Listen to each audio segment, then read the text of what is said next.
How am I doing?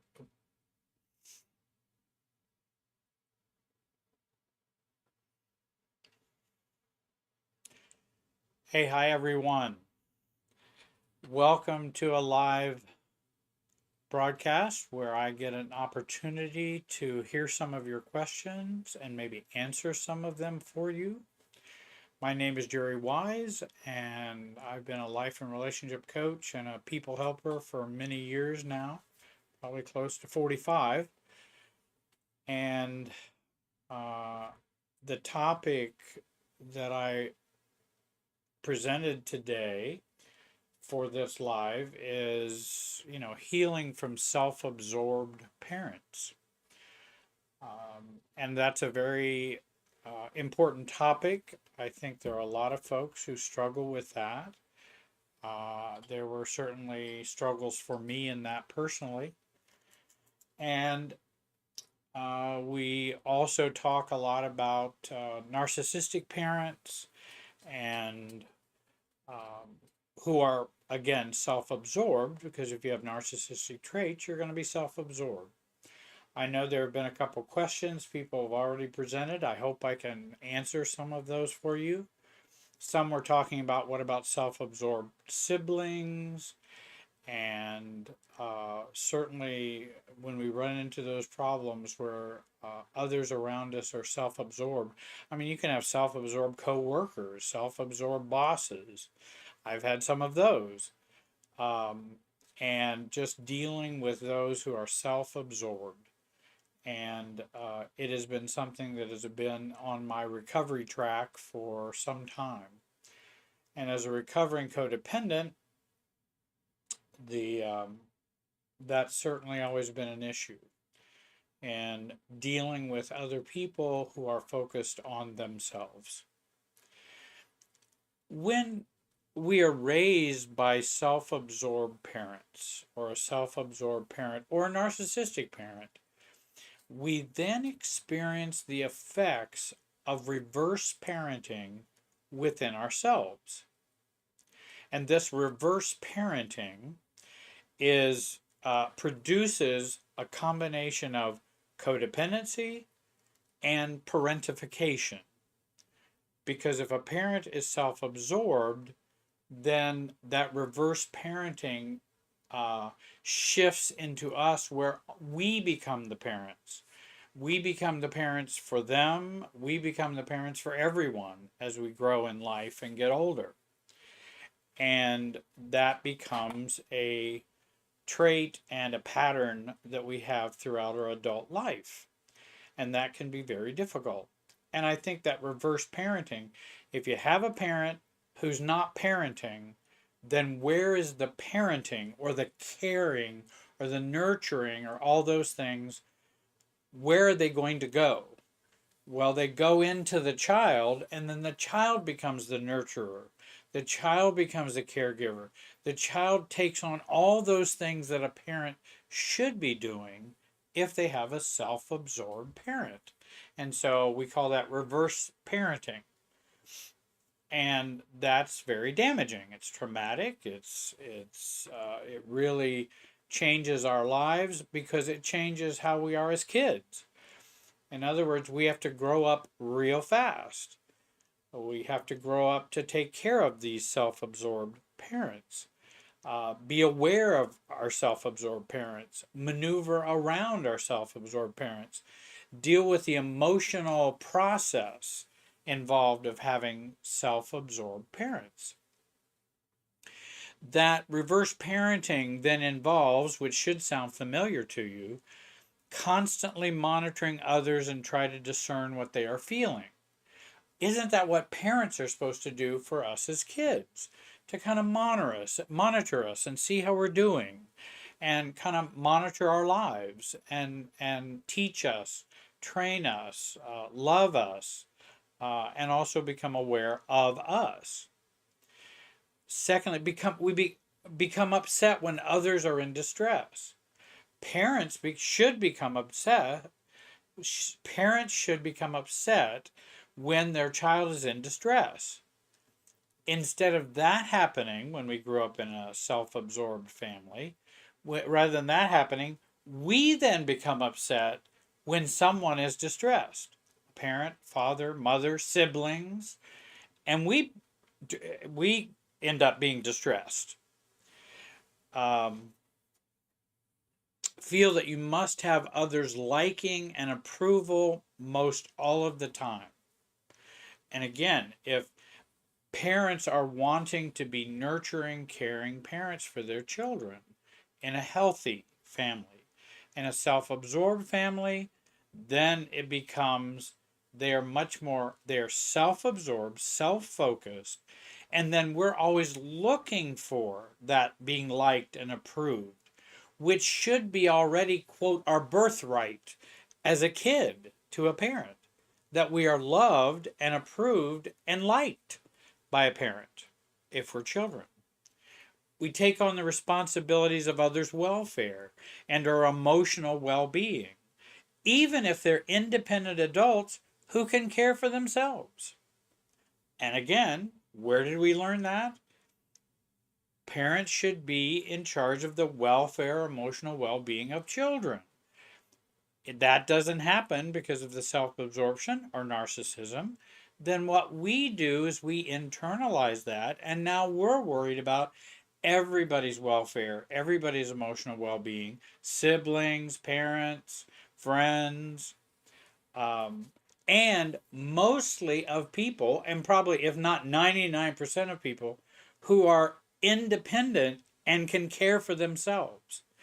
And that's what I often find, even in some of the questions, which we'll be getting to today, that we're still taking care of people who are not willing or choosing to care for themselves. And we feel that pull to take care of them, worry about them, see what I should do to make it better, make sure I don't say this, try to say that, try to help them to change. And that's a big part of what we end up doing as adults when we've grown up in these families.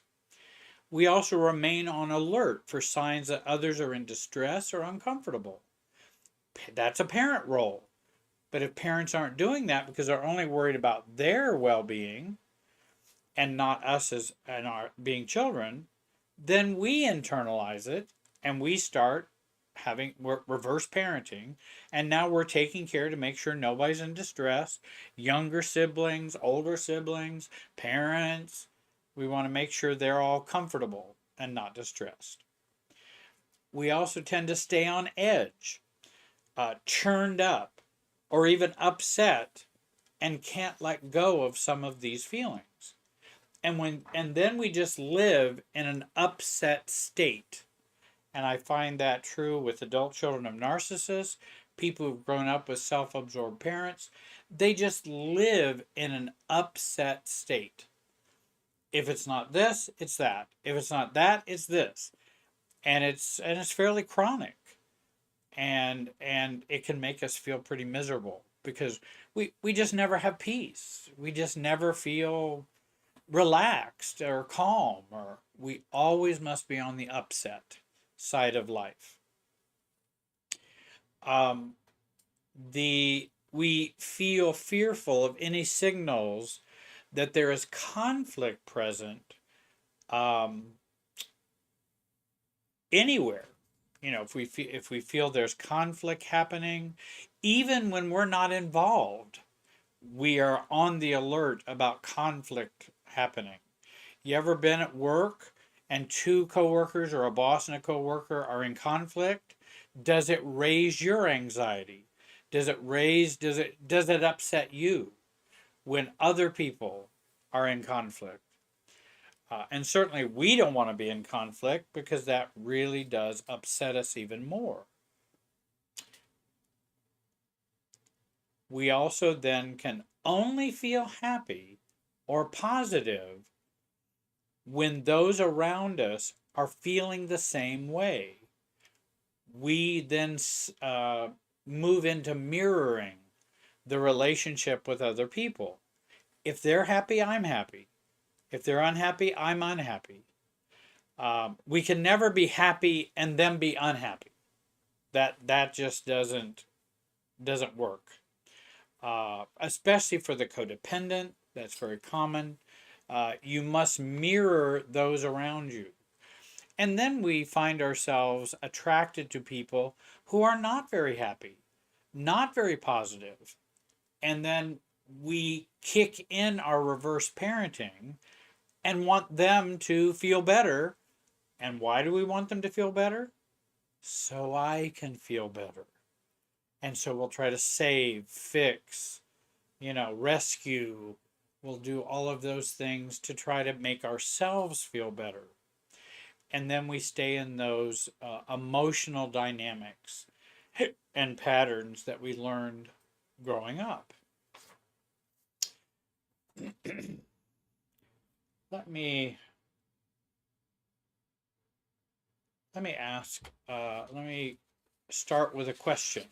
And you're free to ask questions of me today. Put capital question, make it all capitals, and then write a brief question if you can, as brief as you can. We don't have to go into all of the details of the situation you have because we have a lot of different people watching today, and I kind of want to speak in generalities. Certainly, we would be happy to help you with one of our coaches. Um, and the And would you please also leave a like on this video? I'd certainly appreciate that. That would help us tremendously too. If you haven't joined the channel, I hope you will. And then we also ask if you want to donate. We would certainly appreciate that. I provide a lot of free videos, 350 of them, and worked a long time on those, and that's free for anyone. And any donations would be greatly appreciated. If you'd like your question to go to the top of the list, there's a donate button. Please do that. The donation's up to you, but it certainly will help the work and the message that I'm hoping to do. First of all, I've got a question that came in. Could you please speak about whether the inner critic, scrutinizer, micromanager can ever fully go away? And how? Every action I take, I imagine how the controllers in my life will react. Thank you for hosting the live. I appreciate that. That's a great question. And certainly that inner critic is definitely a common thing that individuals experience who grew up with self-absorbed parents or narcissistic parents. That inner critic can be merciless. And then we put on top of that, we have the inner critic going on. Now we have the hyper focus on what will others think or feel, just as you mentioned in the question, and wondering how others are going to react. First of all, I like to tell people, I understand you have that inner critic. It may have been programmed into you long ago. You have learned that and internalized that, and that's part of having our family of origin still within us. And we want to work on getting the family of origin out of us.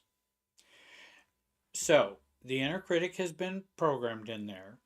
Then, now as an adult, I also want to say it is your inner critic. Now, mom and dad or different parents or family members may still be critical, but you're an adult now. And so this inner critic is yours, and it is yours to deal with and begin to resolve. One question I ask people, if you stopped the inner critic, if a magic wand could be placed over you and the inner critic would stop, what would be the downsides of that? Not what would be the upsides. I know the upsides, we'd all feel better, I'd be happier, I wouldn't hear those critical messages or voices or thoughts, or micromanaging other people. What would happen if you stop that? What are the downsides? And oftentimes, people will share different answers to that question. I'll give you maybe a couple of examples. Um, if I stopped micromanaging, everything would fall apart, or the relationships would fall apart, or no one would be doing anything on their side. It would just all kind of stop. And there again, maybe it needs to. Also, if I didn't micromanage, someone would be critical for me not playing a role in that. So I would be criticized for not micromanaging. The inner critic. If I stop the inner critic, um, many times people feel left with, well, I don't know what kind of relationship I would then have with myself or with other people if that inner critic stopped. It's so normal, it's so common, it's so frequent. And I always tell people, and even in my workshop, we've been working on, if you say or think a negative thing about yourself, you must say something positive or think a thought, belief positive to counter it. Do that for a week and see what changes take place. Countering the inner critic. I know it's there. I know that happens. Um, Also, it is pretty much a taught lack of self love. We don't care about ourselves as much as we would want to. And so we do have to make choices about caring about ourselves and loving ourselves. The inner critic, and I've got another friend who runs a counseling center, and she's funny, and I've trained her for many years. She's great. And she talks about that's her inner mom talking, and we give it a name, or that's my inner Brunhilde, or some kind of name that I would give that, so I have some distance between the critical thought and me. In other words, it's not just me.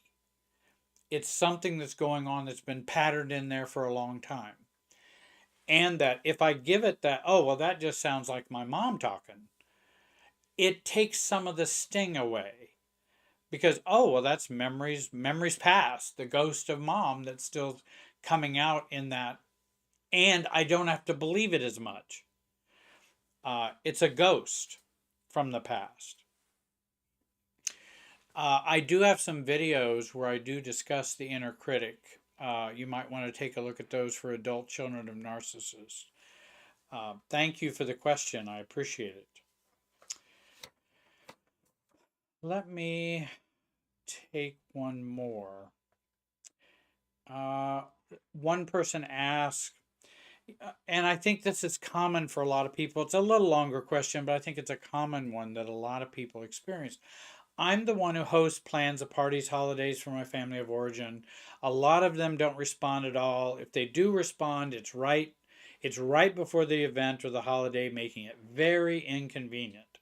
Or they just forget. Except my narcissistic spectrum mom, who does come to all the functions and then expects me to nail down my 4 siblings. Dad, stepmom to commit to coming. I'm tired of the role and want things to change.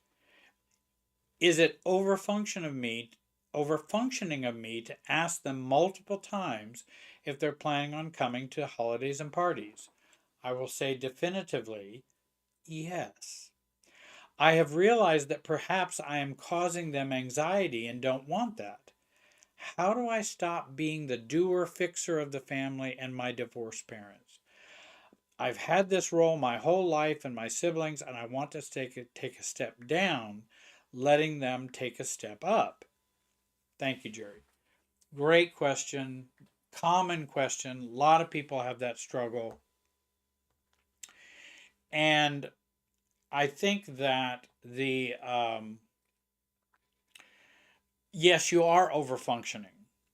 And so what would you do to be unhelpful or intentionally be unhelpful in the family gatherings? Um, what if, and I think this is kind of the under functioning thing that we can do, in that we can decide, well, wait a minute, why am I the one who has to make sure everybody shows up? What if I start acting like them? There's no sin in that. And somebody says, oh, are we going to have holidays at your house? Oh, I don't know. I haven't thought about it. Well, when are you going to think about it? I don't know. What do you think we should do for the holidays? And I become unhelpful and non over functioning. I think you are in a very over functioning position, which I would not want to be in, because I'll tell you, everybody else is staying calm while you're the one carrying all the anxiety for the events. And then mom turns up the Bunsen burner and makes it even more anxious for you. Well, what about your siblings? Have you nailed them down? Mom, I've decided not to nail them down. And Mom, I don't know who's going to come or who's not going to come. I've made a request. I've asked them to come. And whatever happens, happens. I've also had people say, this year I don't want to have this at my house. So if anybody would like to do that, let me know. But I'm not planning on doing it this year. Because then everybody else gets the pressure and the anxiety, and it flows away from you. Right now, it's all flowing towards you. Because when people underfunction, they cause the overfunctioner to have more anxiety. And I think you're right. It may be time to step down. Are you ready to step down? And do you know the downsides of stepping down for you? If I actually stopped overfunctioning and I actually stepped down, what would be the downsides? Well, we wouldn't have this whole family being together. Well, I don't know. The way they're acting, I'm not sure I'd like to have that whole family together. I, I if that's the way everybody's going to act, I'm not sure we're having a mutual relationship. But I'm the what do they call it on an ocean cruiser? I'm the cruise director for this cruise of our family of origin. I don't want to be the cruise director, and I'm going to resign from that position. I think if you watch a video of mine where I talk about the family prayer, maybe it wasn't organizing all the family gathering, but the responsibility was put on me to do the family prayer because my dad had passed away. I was a pastor at that time. I was a priest at that time. And so obviously I should be the one that prays before every meal for our family gathering. I didn't want to. I'm not their pastor. I'm a pastor. you know, I'm their son, brother. That's who I am. I'm not my profession there. I'm not my vocation there. And I didn't want to take on that role and then regret having to go, oh, I got to go again this year and I got to be the one. Everybody turns to me and looks to me. Okay, Jerry. I'm carrying all the anxiety. And so it was at that point I said, no, I'd rather not do that. Anybody who wants to do it is free to do it, or we won't have any prayer at all. If I'm the only one who can pray, then I guess we just won't have any prayer for the meal. And I'm okay with that too. That's going back to more functioning rather than over functioning. Let me take a look here.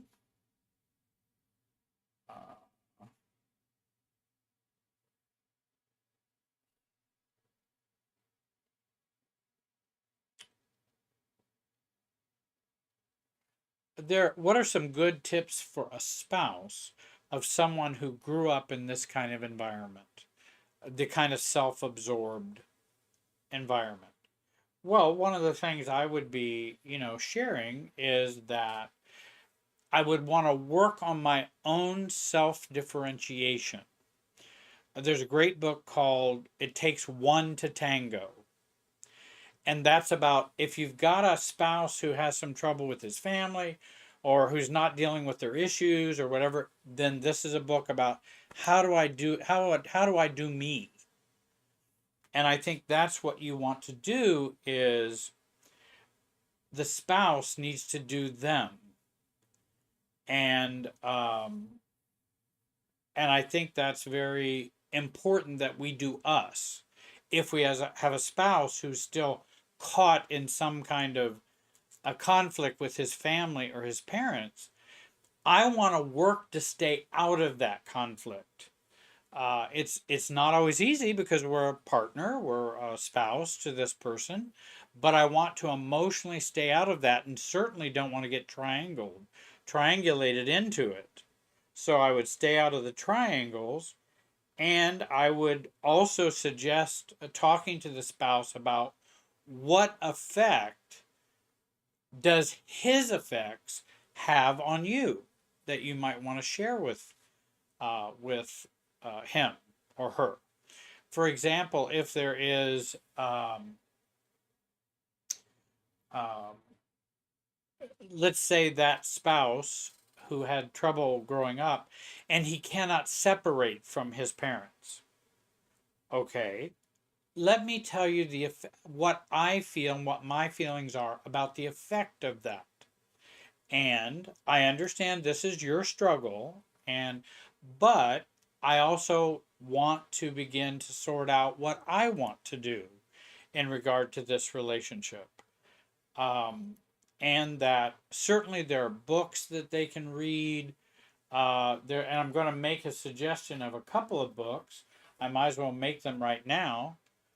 One is Children of the Self-Absorbed by Nina Brown, Nina Brown. And then Adult Children of Emotionally Immature Parents by Lindsay Gibson. I think those are very good books, and your spouse could do some reading in that regard, or you could do some reading to learn more about how it could impact you. I do want to thank Paul for his donation and Little Brownie for their donation. I appreciate that very much. And I just, that means a lot to me.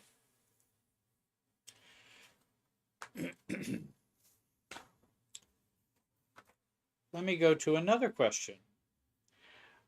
My husband's family have been in a semi cutoff from my husband and myself for almost a year now, due to a tone they didn't like when we set boundaries with them. Anybody know about that tone that you get when you set boundaries with somebody?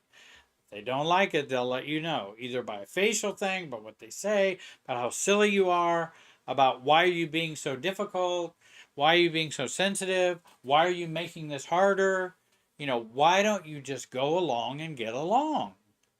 Well, that's them saying, please don't detach from the family's super self. That's what they're saying. Don't detach. Stay a part of this super self in which you don't have a self. We just all share this one big super self.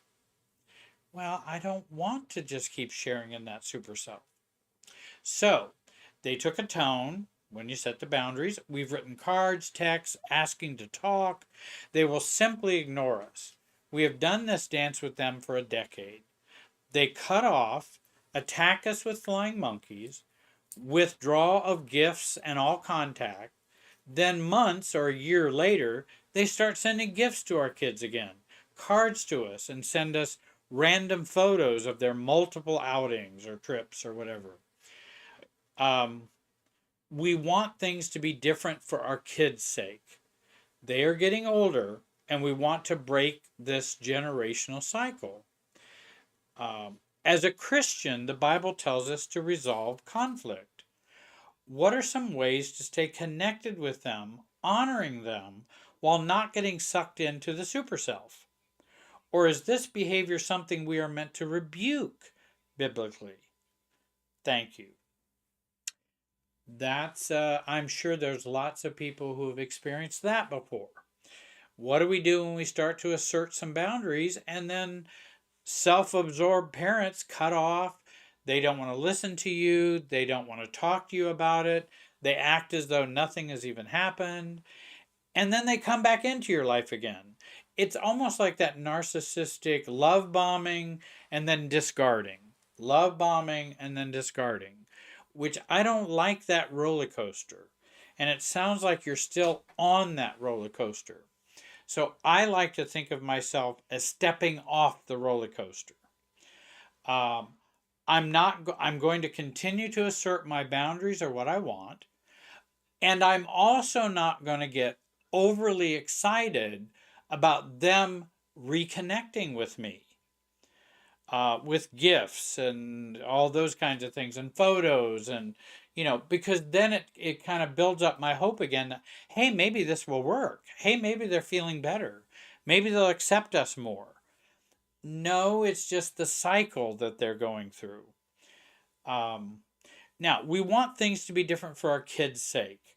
I don't know if you meant by that we don't want that generational problem to come down, or we want to have a different relationship with our parents or your husband's family so that they will have a different relationship with them. I think the second question, the latter question or statement, is not something we can control.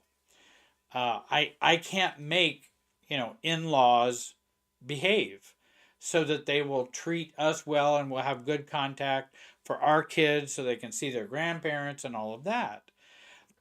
The grandparents are not normal. And so the normal responses don't fit because this is not normal. It does say the Bible tells us to resolve conflict. Well, I don't know. I do agree that conflict, we don't want to have conflict, but the Bible doesn't talk a whole lot about narcissistic parents. The Bible doesn't talk a whole lot about self absorbed parents. It does give some parental advice, and it does enjoin and give some rules for parents that they should follow. If they don't follow those rules, uh, like provoking your children to anger, that sort of thing. If they don't follow those rules, then what's our agreement or conflict about honoring them?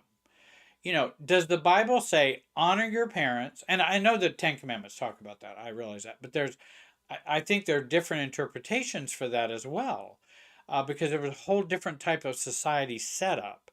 Now, do I believe you should dishonor your parents? Of course not. Don't dishonor. I don't believe in dishonoring anyone. But in terms of honoring someone in that way, then don't they have to be someone who is, how do we honor someone, if we're going to use the Bible, who rejects God and follows darkness? Now, are you supposed to honor them? Because they're still your parents. Well, I would think that would be a tough situation. And so honoring them might be difficult. When I think of honoring someone who is not well, self absorbed, narcissistic, my values are, and my own biblical or spiritual values are, I treat them with respect, I treat them with boundaries, I expect them to act as adults. That's appropriate. If they cannot do that, then there are consequences and changes I have to make because I can't make them do that. So I don't see honoring parents as I'm just a doormat for them forever because they're my mom and dad.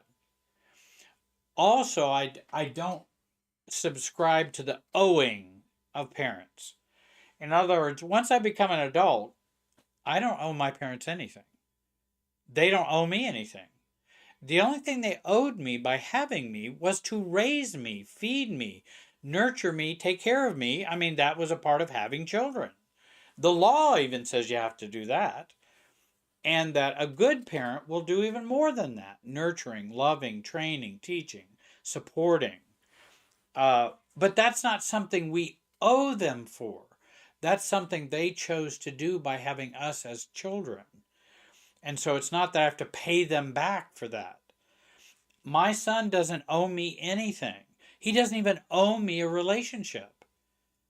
My son's 38 or something like that now. He doesn't owe me for what I did for him. And I think it would be inappropriate for me to expect him to owe me for that.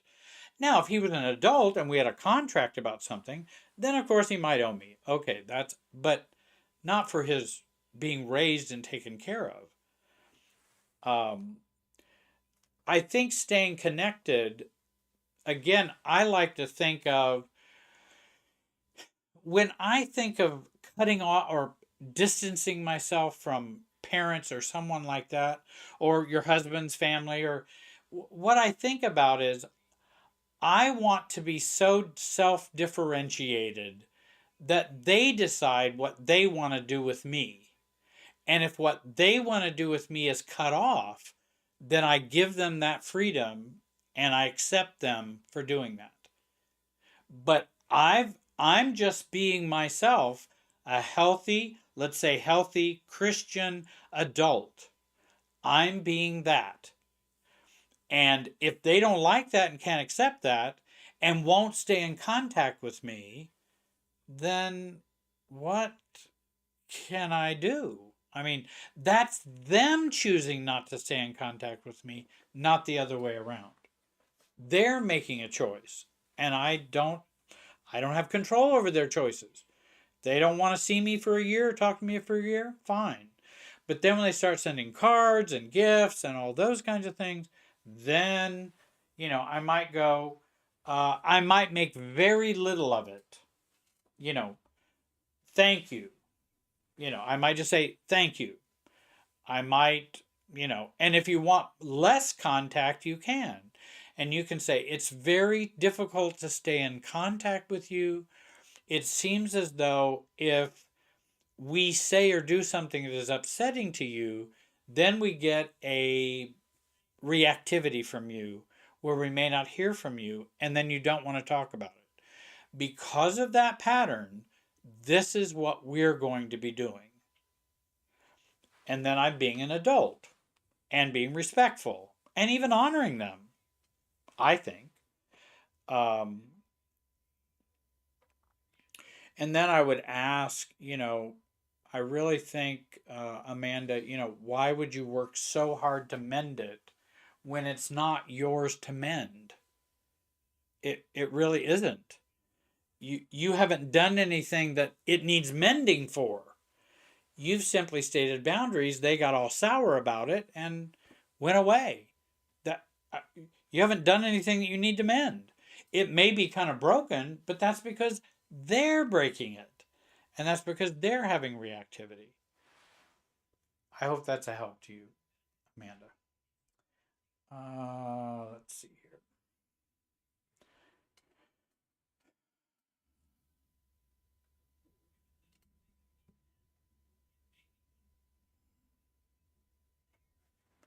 I hope you'll again leave a like on this video, and any donations will be greatly appreciated.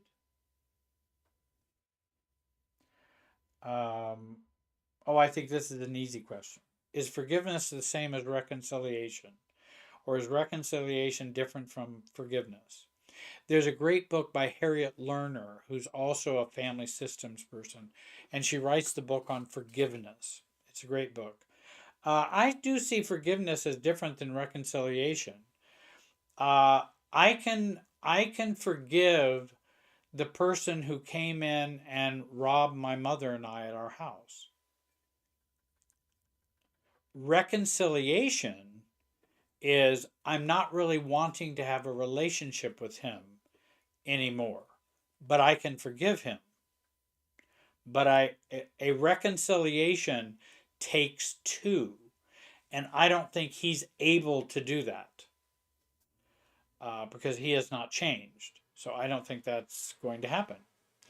But I can forgive him. Um, the I think there was another donation. I appreciate it. FES Specialties, thank you so much. Um,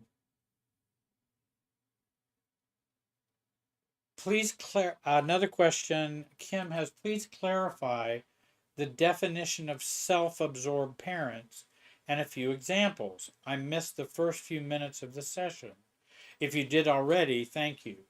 I talked about the effect on us is one thing I did talk early on. I think the self-absorbed parent is it can be there are different types of self-absorbed parents. There's the needy self-absorbed parent. There's the prickly self-absorbed parent. There's the conniving self-absorbed parent. There's the grandstanding self-absorbed parent. And you can kind of put those into categories of narcissism too, narcissistic parents. The self-absorbed means that they see all of the world through their wants, their needs, and their entitlement, importance, their value. That's the self-absorbed parent. Also, in the couple of books I mentioned, they would talk about the self-absorbed parent more.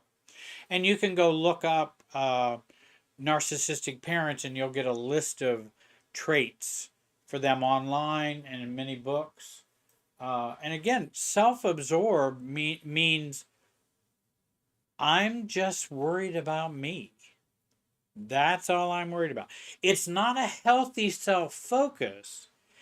It's a blindness and an unwillingness or enableness to see and care about other people. Empathy-wise, concern-wise, it's just the rest of the world doesn't matter. And that's kind of a self-absorbed parent. I know I have these children, but so what? Let them raise themselves, and let them be sure to take care of my needs. That's what needs to happen for a self-absorbed parent.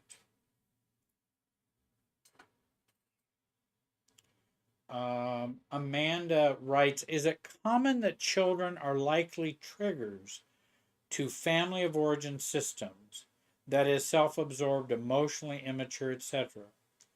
Is it common that children are likely triggers to family of origin? You mean, do they trigger the family of origin? I would I'm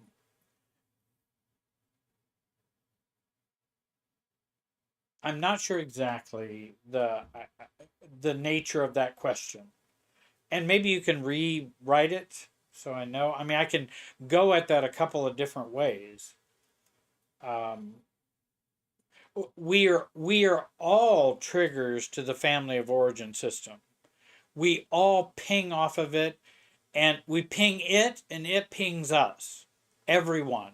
That's the emotional system of a family.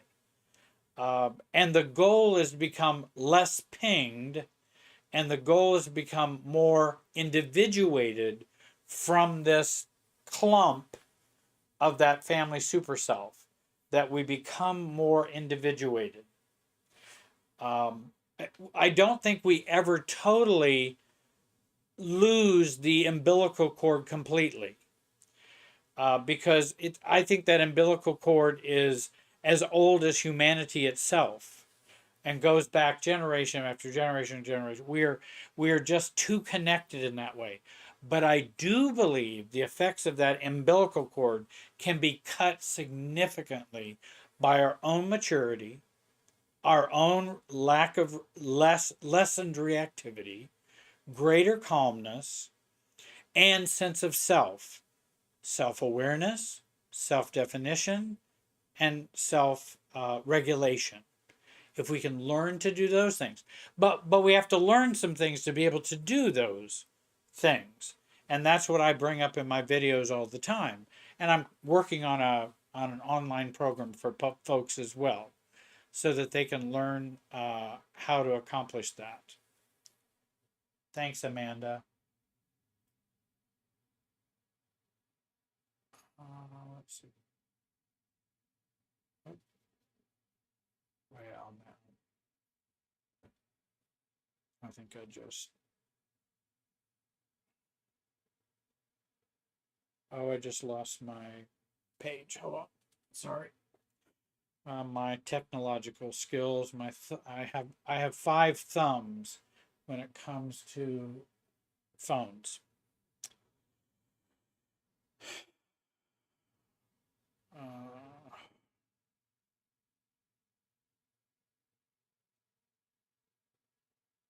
let's see here. And DDA donated. I appreciate that very much.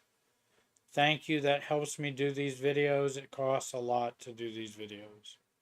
I know it may sound funny and but it is a lot of work and a lot of effort. And I want to pay it forward for people who have helped me uh, over the over the years.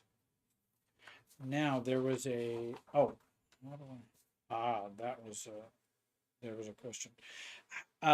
Greta wrote, "How about healing from narcissistic adult children? What do you do to heal if you have narcissistic children?"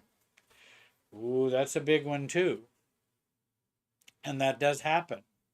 And I know so many times narcissistic children, as I've heard in comments, the parents of some narcissistic children may get a bad rap because many people believe the only way you can be a narcissist is if the parent is a narcissist and they are toxic and abuse their kids.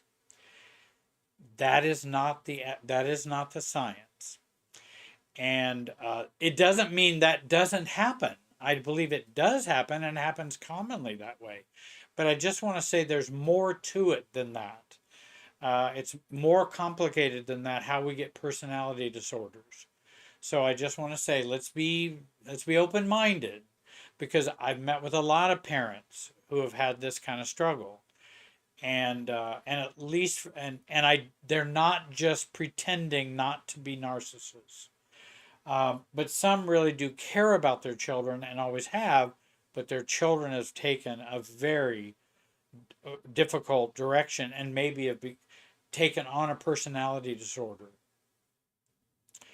Um, with that question, I like to think it's complicated because it involves 2 different things. One is it involves our parental role, that we're a parent to these children, and even if they're adult children. And then there's the role where we kind of get abused or misused or ill used by the narcissistic children. They keep their kids away from us. They use them as a weapon. Where we can't see our grandkids. They they blame us for things that never happened in the past, and I've had that happen many times. And I do believe people about their abuse, etc. I also know when I go through all the research, talking to aunts and uncles, parents, siblings, and they're all saying, no, that never happened, then what do you do with that? I can't get any collaboration of that, but yet they're still making that accusation that about abuse or those types of things. So I think there are times in which that abuse did not happen. There are times it certainly has happened, and people will deny that.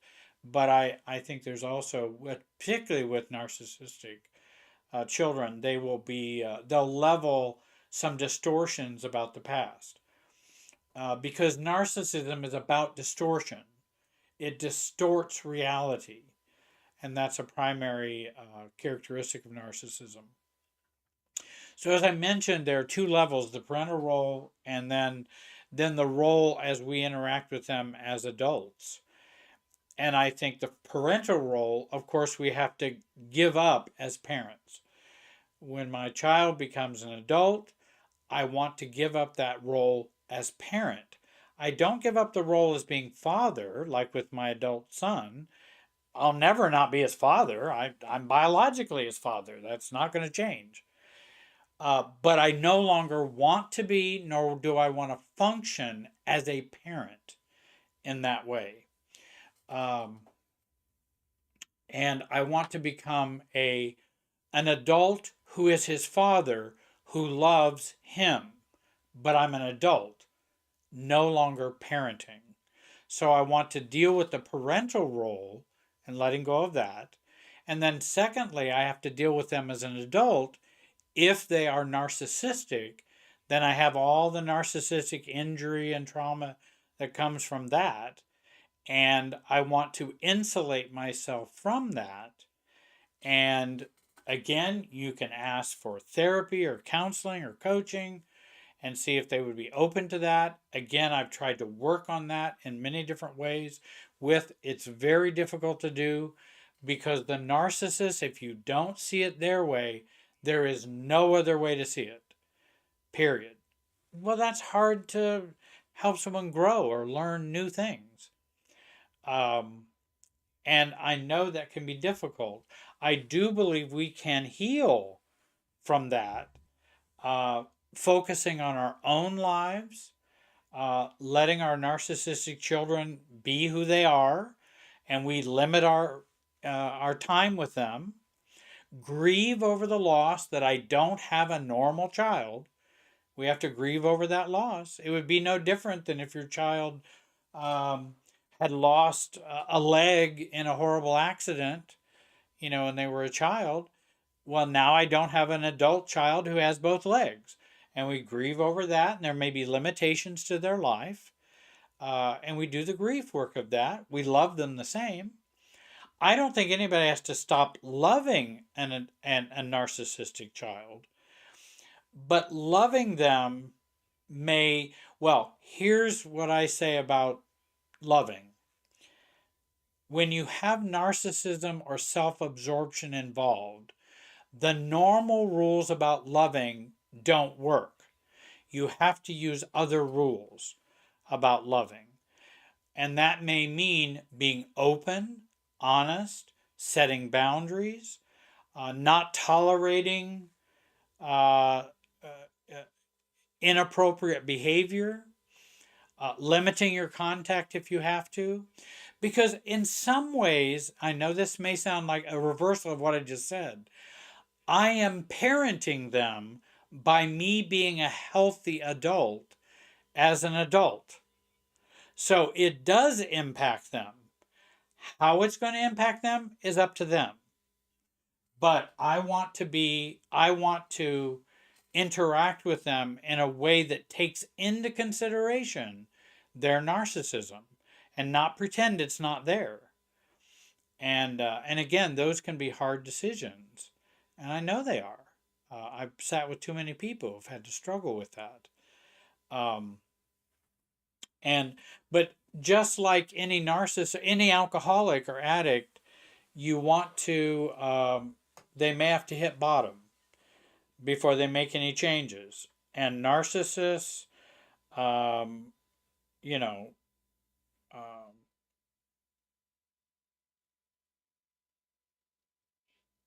let me take a look here. And narcissists, there are some who have gotten some amount of help for their narcissism. I've known people who've gone to counseling. I know I'm a narcissist. I'm going to try to, and there are some theories and therapies that can be of help to them. Because many times narcissists may have a dual diagnosis. They may be narcissistic and depressed. Well, they can be less toxic if they're not as depressed. Um, and so they may need help for that. I hope that's a help to you. Um, and Fallen in Rabbith, Old Rabbithol, I'm not sure how to say that. Thank you for your donation. You mentioned my very codependent mom. Oops. How do I take off that text? That's my my script. Yeah, that's okay. Let's see here. My very codependent mom died 2 years ago. Nothing was ever resolved. No note from her. I took care of her for life. So much left undone. About healing, Is it possible to do good healing while staying in regular or low contact with the parent or parents? Um, you know, I think that uh, yes, you can always do healing wherever you're at. Whatever I've started help with people when they're living with narcissistic parents as an adult. I also help people that go have low contact with them. I help people that have no contact with them. So I think you can begin to do good healing. Now, and then as you grow, as you mature, as you become more self differentiated, you'll then see a better path forward as what next steps you want to take in terms of what kind of relationship you're going to have with self absorbed parents. And that's point I want to make today. You have a right to decide what kind of relationship you want to have with a self absorbed parent, but you must take in consideration reality, meaning they are self absorbed and a self absorbed parent. Now, what kind of relationship do you want to have, accepting that fact? And I think that's very important. And I say, then what do you want? Do you want to see them once a year? Once every 10 years? Call them twice a week? What kind of relationship do you want to have? This is who you have. Now, what do you want to have and what kind of relationship do you want to have with them? Not what kind of ideal relationship do I want to have with them, because you're not going to have an ideal relationship. But you can decide what kind of relationship you're going to have.